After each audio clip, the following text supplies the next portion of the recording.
Recording studio हरगामा।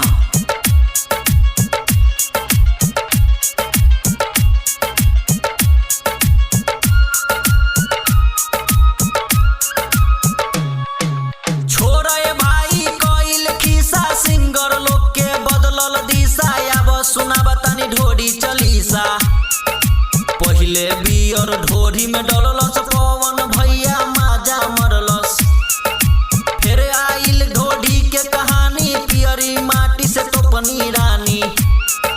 सुन के public भइले पागल यूपी बिहार में खूबे बाजल।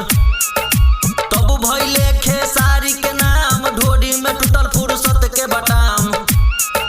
छोरे भाई कोइल खिसा अब सुना बतानी Dhori Chalisa. Music director Singing by Dharmendra Saxena.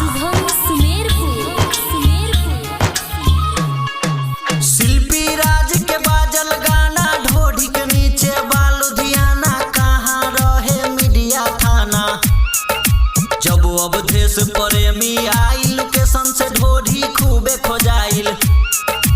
Pramod प्रेमी चढ़े लागल ढोरी में पानी औरे लागल। तब अमित पटेल अइले ढोरी में खूबे सोलेंसर सटैले। छोरे भाई कोइल खिसा अब सुना बतानी ढोरी चलीसा। Music director Shubham Sumerpur. गुड्डू रंगीला खुशबू के साथ ढोरी में बोकाइल समियाना के चोप। जनता खूबे लूटबलस नोट। शशि लाल के जागल तो ढोरी चाटे होई घाव। बुलेट राजा के आइल फील्ड आज बरल द ढोरी जन चिल द। तब बेला अशोक गइले ढोरी में पटकिया टकिए रे गइले। छोरे भाई कोइल खिसा अब सुना बतानी ढोरी चलीसा। Music director Shubham Sumerpur.